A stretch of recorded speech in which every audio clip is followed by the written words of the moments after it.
जय श्री कृष्णा। दोस्तों, हाजिर है एक बार फिर एक नई जानकारी के साथ। दोस्तों, कभी कभी जीवन में बहुत भयानक मुश्किलें आ जाती है। ऐसा लगने लगता है कि अब तो बस जीवन खत्म ही हो जाएगा, कुछ भी शेष नहीं रहा। तभी पता नहीं कैसे राहें निकल जाती है और मुश्किल आसान हो जाती है। हम सोचते हैं आखिर ऐसे हुआ कैसे, पर दोस्तों वास्तव में वो हमारे ऊपर प्रभु की कृपा है।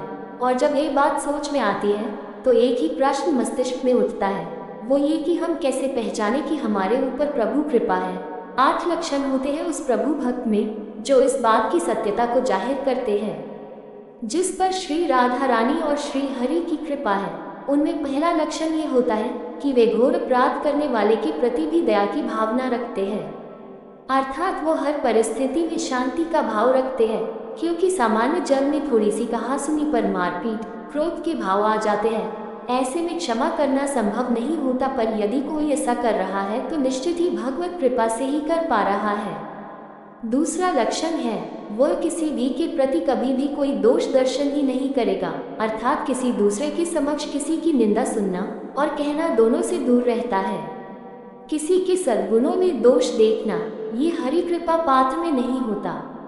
तीसरा लक्षण है वो बाहर से और भीतर से पवित्र रहता है। हरि कृपा पात्र को सोच विचार का ज्ञान होना चाहिए, वस्त्र पवित्र होने चाहिए। यह बाहरी जल रज आदि के द्वारा बाहरी पवित्रता और निष्कपट निश्चल सत्य भाव ये अंदर की पवित्रता है। अगर कपट है, छल है, असत्य भाषी है तो हृदय मलिन रहता है। भीतर और बाहर से पवित्र रहना ये वही रह सकता है जो भगवान का निरंतर स्मरण करता रहता है, जो पूर्णतः पावन है। तो चौथा लक्षण है जो सदैव भगवत चिंतन परायण होकर आचार व्यवहार का पालन करने वाला, बाहर और भीतर से हरि कृपा का पात्र है।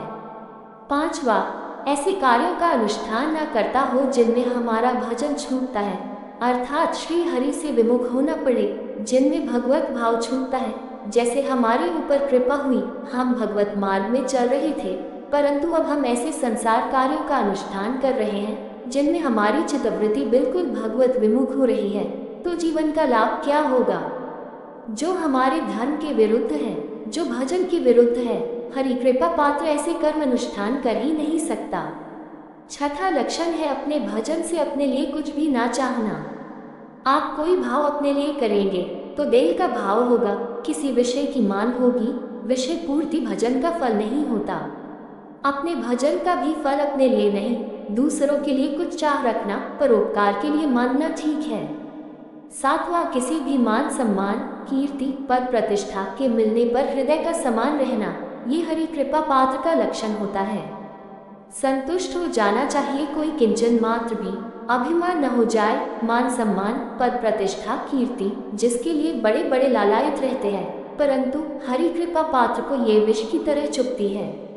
और आठवां, किसी भी प्राणी समुदाय से संबंध न रखते हुए सब पर दया की भावना, सब पर कृपा की भावना, सब पर करुणा, मैत्री पर किसी से ममता नहीं।